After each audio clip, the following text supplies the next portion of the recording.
अच्छी और सच्ची खबरों की शुरुआत। बात सबसे पहले अयोध्या की, जहां पर इन दिनों कनक भवन और हनुमानगढ़ी को एक से बढ़कर एक फूलों से सजाया गया है और फूलों से की गई सजावट को फूल बंगला सेवा कहा जाता है। गर्मी के इन दिनों में भक्त इस फूल बंगला सेवा के जरिए अपने भगवान को शीतलता प्रदान करने के लिए इस सेवा का सहारा ले रहे हैं और ये फूल बंगला सेवा अयोध्या आने वाले श्रद्धालुओं के लिए आकर्षण का केंद्र बनी हुई है।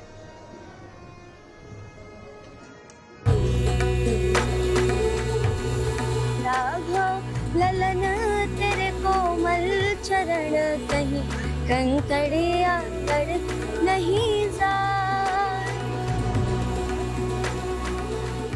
न होली, न दिवाली और न ही रामनवमी। फिर अयोध्या में ये उत्सव दिवाली और रामनवमी से कुछ कम नहीं है। ये उत्सव है फूल बंगला सेवा, जिसे कनक भवन और हनुमानगढ़ी मंदिर में बड़ी ही धूमधाम के साथ मनाया गया है। इस आयोजन की खासियत यह है कि इसमें इन दोनों ही देव स्थानों को तरह तरह के रंग बिरंगे फूलों से सजाया और संवारा गया।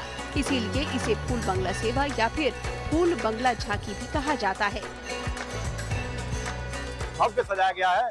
फूलों से पहले तो आपको आकृति हम दिखाएंगे। यहाँ पे फूलों से सजावट की गई है और इस भवन की, जो कि भगवान राम को तपिश से बचाने के लिए, जो कि गर्म ग्रीष्म कालीन है और इस गर्मी से बचाव के लिए, भगवान राम को तपिश ना हो इसको बचाव के लिए कहीं ना कहीं फूलों से झांकियां सजाई गई है और ये झांकियां जो है लगातार सावन माह तक चलेगी। हमारे पीछे देख रहे हैं पूरा कनक भवन दरबार सजा दिया गया है, डेकोरेट किए गए हैं फूलों से लगातार। और इसमें जो फूलों में जो महक है, इसमें बेले के भी फूल हैं, गेंदे के भी हैं, गुलाब के भी हैं, तरह तरह के फूलों से सजाया गया है। देशों से विदेशों से हर जगह से यहाँ से फूल लाए गए हैं और आप कनक भवन के मुख्य द्वार पे हम खड़े हैं और इस मुख्य द्वार पर जो आपको दिख रहा है ये बहुत ही भव्य नजारा है।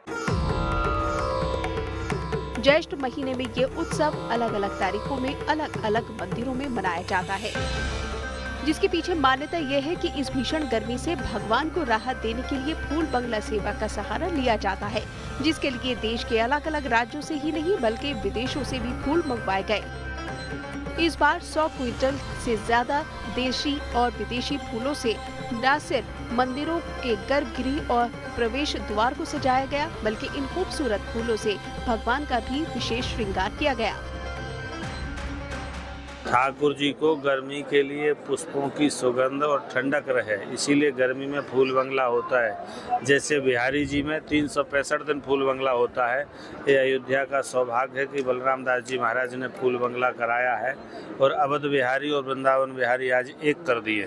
फूलों से श्रृंगार किया गया है भगवान राम का और ये आज हुआ है। ऐसा क्यों है? ऐसी मान्यता है कि जब गर्मी का मौसम शुरू होता है तो हम लोग भगवान को शीत आरती करते हैं फूल और तुलसी से, और इसलिए भगवान को गर्मी से बचाने के लिए आज से लेकर के और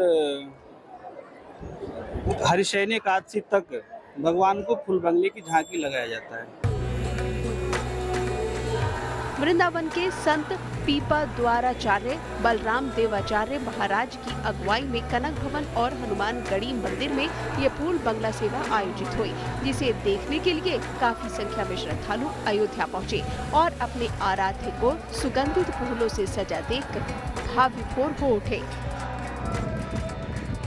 हमारे अयोध्यावासी भी आगे बढ़े, इस काम में लगे तो हमारे जन जन को लाभ हो, अंदर से भी भावना रहती है। अवधवासी आगे कैसे बढ़े, ऐसे मेरे मन की भावना है। इसी भावना से मैं अयोध्या आता भी हूँ और यहाँ सेवा भी करता हूँ। और इसमें मेरा निजी कुछ नहीं है, हमारे राम जी की तरफ से, सब भक्तों की तरफ से। मैं तो एक बाबा जी हूँ, नाम मेरा चलता है, काम तो भगवान का ही रहता है। राघव ललन तेरे कोमल चरण कहीं कंकड़िया गड़ नहीं जा। राघव ललन तेरे कोमल चरण कहीं कंकड़िया गड़ नहीं जाए। नवराजीव चरण अनुरागे खेलन बिनु पा नहीं न पधारे। नवराजीव चरण अनुरागे खेलन बिनु पा नहीं न पधारे। नीरज नयन मोद मंगल नयन लाल, तेरी मैं लेत बला। फूल बंगला सेवा की ये परंपरा अयोध्या के मठ मंदिरों में प्राचीन काल से चली आ रही है, जिसे आज भी पूरी आस्था और लगन के साथ निभाया जा रहा है। अयोध्या से मयंक शुक्ला के साथ bureau report, good news today. आज ज्येष्ठ महीने का दूसरा बड़ा मंगल है और ऐसे में आज सुबह से ही हनुमान मंदिरों में दर्शन और पूजन के लिए बड़ी संख्या में श्रद्धालु पहुंचे हैं। ये दिन भगवान राम के भक्त हनुमान को समर्पित है और ऐसी मान्यता है कि बड़ा मंगल पर सच्चे मन से हनुमान जी की पूजा करने से सभी कष्टों से मुक्ति मिलती है। इसी के साथ वीर बजरंगबली की कृपा भी मिलती है।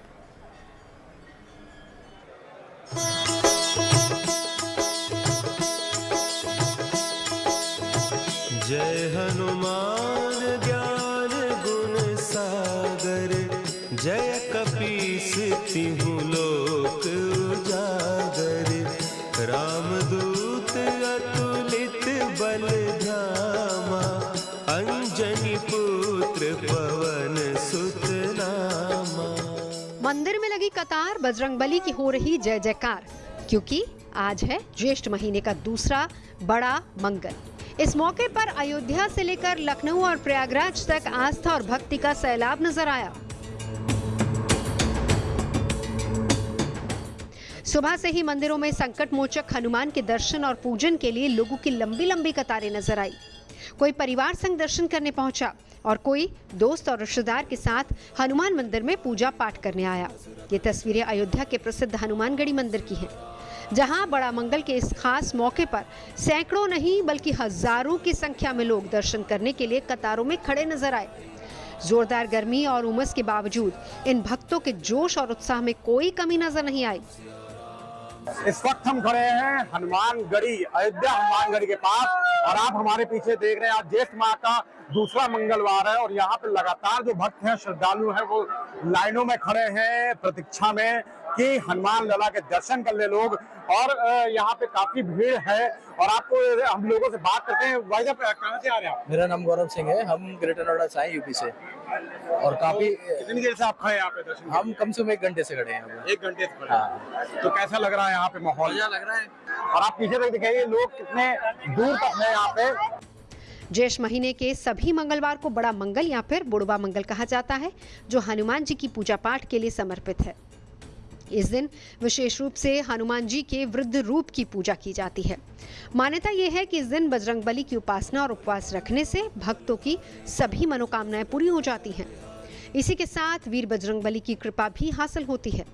मन में यही आस्था और विश्वास इन भक्तों को बजरंगबली के मंदिर तक खींच लाता है। प्रयागराज के श्रीलेटे हनुमान मंदिर में भी पूरे दिन श्रद्धालुओं की अच्छी खासी भीड़ नजर आई। इन भक्तों में कोई चढ़ाने के लिए तुलसी और फूलों की माला लेकर आया, कोई सिंदूर और चोला लेकर आया, तो कोई हनुमान ध्वजा लेकर आया। ये प्रयागराज का बंधवा वाला हनुमान मंदिर है और सुबह से यहाँ पर भक्तों की लाइन है और ऐसे में जो हनुमान जी के दर्शन करने का क्रम है सुबह तकरीबन भोर से शुरू हो गया है।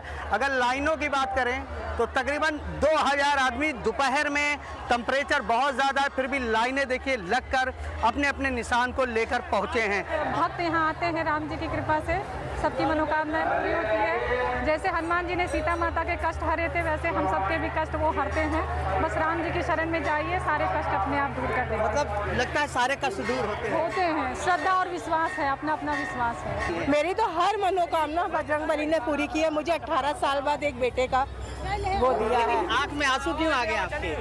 क्योंकि अभी मेरी बेटी की शादी जितना मैंने सोची भी नहीं थी, उससे कई गुना अच्छी करी। सब बजरंगबली की कृपा है महाराज। बड़ा मंगल या बुढ़वा मंगल का ये पर्व खास तौर पर उत्तर भारत के राज्यों में मनाया जाता है, जहां पर इस विशेष मौके पर मंदिरों में विशेष पूजा पाठ के अलावा भंडारे का भी आयोजन जगह जगह किया जाता है, जिसमें प्रसाद के तौर पर शरबत, सब्जी पूड़ी, हलवा पूड़ी या फिर फल बांटे गए। लखनऊ में अलग अलग जगह आज बड़े मंगल के आयोजन पर भंडारे का आयोजन किया जाता है। बड़ा मंगल चूँकि ये जिस तरीके से मनाया जाता है उसमें काफ़ी लोग जो श्रद्धा के भाव से प्रसाद बांटते हैं और इस प्रसाद में पूड़ी सब्जी के साथ हलवा और इस तरीके का दिया जाता है जो श्रद्धालु हैं उनको। ऐसे में ये लखनऊ के हर उस जगह पर लोगों की कतार दिख जाती है जो प्रसाद के लिए ये लाइन लगाते हैं, इन कतारों में खड़े होते हैं। ऐसा ही ये हजरतगंज में ही एक जो भंडारा है वहाँ पर ये बड़े मंगल पर किया जा रहा है। जिस बार को कहाँ पर भंडारा है, क्या क्या मिल रहा है? पूरे लखनऊ में मिलता है। क्या मान्यता है इस भंडारे की? इसकी बहुत मान्यता, बड़ा मंगलवार माना जाता है, जेठ का बड़ा मंगलवार है ये, तो इसलिए हर जगह प्रसाद लोगों को बांटा जा रहा है। लोग जितने भी श्रद्धालु हैं सारे इसमें कार्य कर रहे हैं। क्या क्या मिलता है इस भंडारे में प्रसाद? पूड़ी सब्जी, कहीं कहीं हलवा है, कहीं कहीं अपने हिसाब से हर लोग हर जगह रख रहे हैं।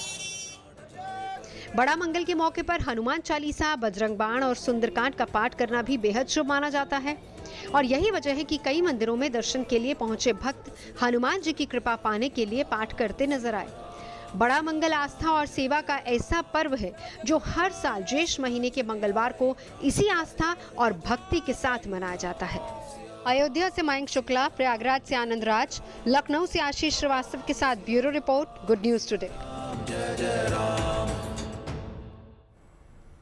और अब बात करेंगे सांस्कृतिक और धार्मिक शहरों में शामिल पुरी की, जहां पर जगत के पालनहार भगवान जगन्नाथ के साथ उनकी बहन सुभद्रा और बड़े भाई भगवान बलभद्र के पवित्र रथों के पहिए धुरी पर चढ़ गए और इसी के साथ तीनों भव्य रथों को बनाने की प्रक्रिया तेज हो गई है। अगले 1 महीने में भगवान जगन्नाथ, देवी सुभद्रा और बलभद्र जी के लिए विशाल रथ आकार लेंगे और उन्हें सजाया जाएगा, उन्हें संवारा जाएगा। 27 जून से अगले 9 दिन तक भक्तों को मोक्ष पाने का सुनहरा मौका मिलेगा।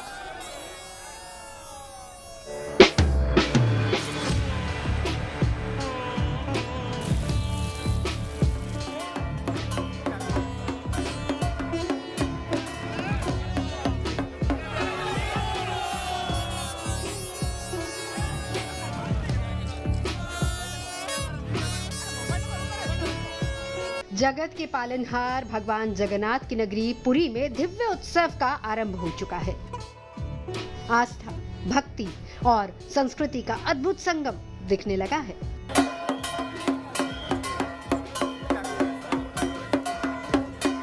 सनातन धर्म के लिहाज से महत्वपूर्ण धामों में पुरी एक है, जो अपने सबसे बड़े धार्मिक और सांस्कृतिक उत्सव की तैयारी कर रहा है। महाप्रभु श्री जगन्नाथ को समर्पित जगन्नाथ मंदिर के आसपास के पूरे इलाके में माहौल भक्तिमय हो चुका है।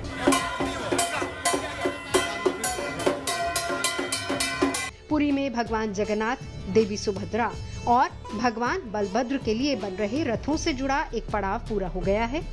जगन्नाथ मंदिर के पास मौजूद रथ खला में लकड़ियों की कटाई और ढांचे को आकार दिया जा रहा है। वहां भौरी उत्सव के मौके पर सबसे पहले भगवान बलभद्र के रथ ताल ध्वज के पहिए को लकड़ी की धुरी पर चढ़ाया गया। विश्वकर्मा सेवायतों ने भारी भरकम पहिए के तौर पर आकार ले चुके लकड़ी के टुकड़े को उठाकर इसकी शुरुआत की।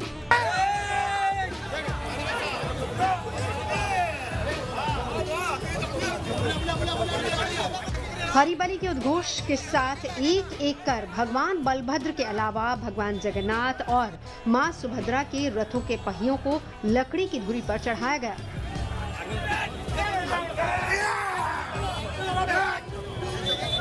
इसके बाद जगन्नाथ मंदिर के पुजारी सेवकों ने रथ निर्माण के अगले पड़ाव के लिए भगवान जगन्नाथ से आज्ञा ली। फूलों की एक माला के तौर पर महाप्रभु से इजाजत ली गई और जिसके बाद पूरे विधि विधान के साथ रथ के पहियों की पूजा की गई।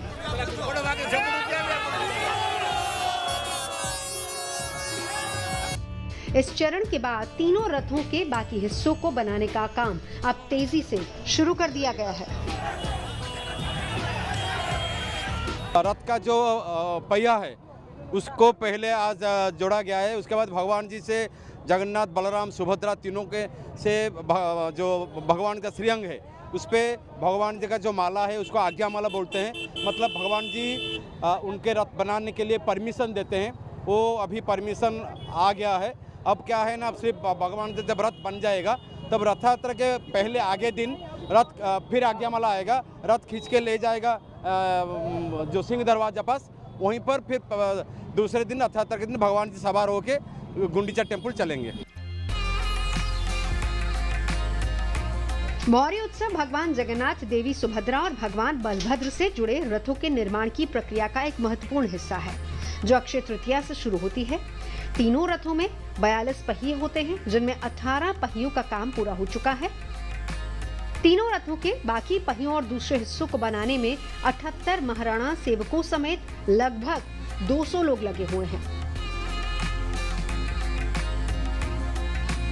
विश्व प्रसिद्ध भगवान जगन्नाथ का रथ यात्रा के लिए काम तेजी से चल रहा है और हम आज यहाँ पूरी रथ खला में मौजूद हैं, यानी कि रथ जहाँ बनाया जाता है वो वर्कशॉप में मौजूद है। आप देख सकते हैं यहाँ भक्तों का भीड़ है, भक्तों का यहाँ काफी भीड़ लग रहा है देखने के लिए रथ का काम कैसे चल रहा है। इसको देखने के लिए भक्तों का भीड़ जम रहा है और इसके साथ आप ये देख सकते हैं रथ का पहिया, जैसे ये काम हो रहा है, रथ का पहिया का काम हो रहा है। अभी रथ अंदर का तो वही पहियों का काम ही चल रहा है। तीनों रथ में मिला के 18 से 20 तक का पहिया का काम लगभग खत्म हो चुका है और उसके बाद हमारा जो आग का काम होता है वो चल रहा है। फिर उससे रथ के ऊपर का साइड मुहांके का काम होता है वो सब चल रहा है। वैसे टाइम पर टाइम वो सब काम चल रहा है। रथ यात्रा के बहुत पहले से ही हम रथ का काम समाप्त करने का लक्ष्य है। मौर्य उत्सव भगवान जगन्नाथ की 42 दिनों तक चलने वाली चंदन यात्रा के समापन का भी प्रतीक है। सनातन धर्म में ऐसी मान्यता है कि भीषण गर्मी से बचने के लिए भगवान जगन्नाथ को चंदन का लेप लगाया जाता है, जिससे उन्हें शीतलता मिलती है। इस यात्रा के पहले 21 दिनों में जगन्नाथ मंदिर के मुख्य देवताओं की प्रतिनिधि मूर्तियों के साथ 5 शिवलिंगों को जगन्नाथ मंदिर के सिंहद्वार से निकालकर नरेंद्र सरोवर तक सजाकर ले जाया जाता है। मंदिर के मदमोहन, भूदेवी, श्रीदेवी और रामकृष्ण देवता इस बाहर यात्रा में 21 दिनों तक हिस्सा लेते हैं। देवताओं को सरोवर में भव्य रूप से सजाए गए 2 नावों पर रखकर भ्रमण कराया जाता है। इस मनोरम उत्सव को चाप खेल भी कहा जाता है। पुरी में रथ के निर्माण से लेकर उसके श्रृंगार तक की यात्रा किसी तपस्या से कम नहीं है। स्कंद पुराण में कहा गया है कि रथ यात्रा में जो व्यक्ति श्री जगन्नाथ जी के नाम का कीर्तन करता हुआ गुंडीचा नगर तक जाता है, वो पुनर्जन्म से मुक्त हो जाता है और उसकी सारी मनोकामनाएं पूरी हो जाती हैं। पुरी से अजय नाथ के साथ bureau report, good news today. और आस्था का दरबार चार धाम यात्रा में भी खुला है, लेकिन इस बीच उत्तराखंड में ही आस्था के एक और सफर का आगाज होने जा रहा है। आज से 5 दिन बाद चमोली जिले में सिखों के प्रसिद्ध तीर्थ स्थल श्री हेमकुंड साहिब गुरुद्वारा के कपाट खुलने जा रहे हैं। भारतीय सेना ने गुरुद्वारे तक बर्फ काट कर रास्ता बना दिया है और अब गुरुद्वारा साहिब को सजाने और संवारने का काम शुरू हो गया है।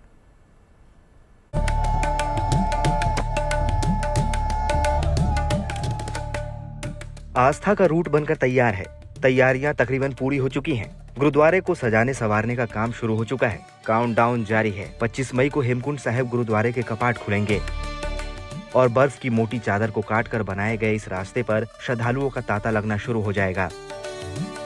उत्तराखंड के चमोली जिले में मौजूद हेमकुंड साहिब अब भी बर्फ के आगोश में है, लेकिन बर्फ की मोटी सतह को काटकर पैदल आने जाने लायक रास्ता बना दिया गया है। हालांकि मौसम लगातार चुनौतियां पेश कर रहा है। रास्ता बनाने में जुटे जवानों का इम्तिहान ले रहा है, लेकिन भारतीय सेना के सिख रेजिमेंट के जवानों ने दिन रात की कड़ी मशक्कत के बाद हेमकुंड साहिब तक के मार्ग को समय रहते तैयार कर दिया है और अब यहाँ पहुँचना काफी आसान हो गया है। हेमकुंड साहिब तक पहुँचने के लिए सबसे मुश्किल रास्ता अटल कोटी ग्लेशियर से शुरू होता है, जिसमें श्रद्धालुओं को 3 किलोमीटर के पथरीले रास्ते पर भी चलना पड़ता है। अटल कोटी हेमकुंड को काटकर इस दुर्गम रास्ते को भी तैयार कर लिया गया है। पवित्र सरोवर से भी बर्फ को काटकर तीर्थयात्रियों के लिए स्नान करने लायक बना दिया गया है।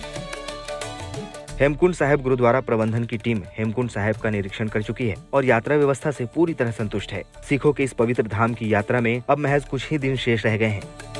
5 दिन बाद यात्रा की विधिवत शुरुआत हो जाएगी, लिहाजा कपाट खोलने की तैयारी शुरू कर दी गई है।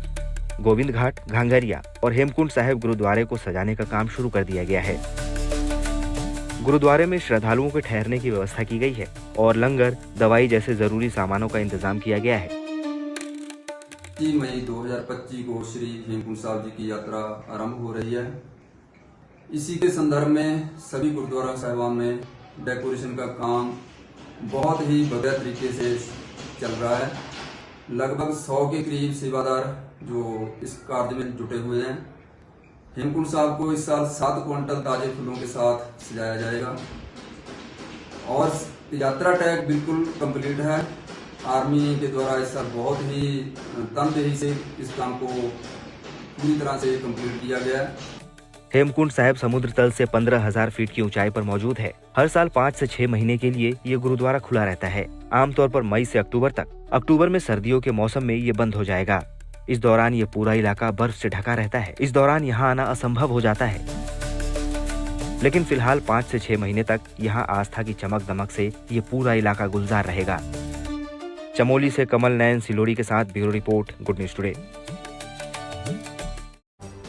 खबरें सच्ची होनी चाहिए, अच्छी खुद ब खुद लगती हैं। Navjot Randhawa signing off. आप सुनते रहिए गुड न्यूज, देखते रहिए गुड न्यूज टुडे।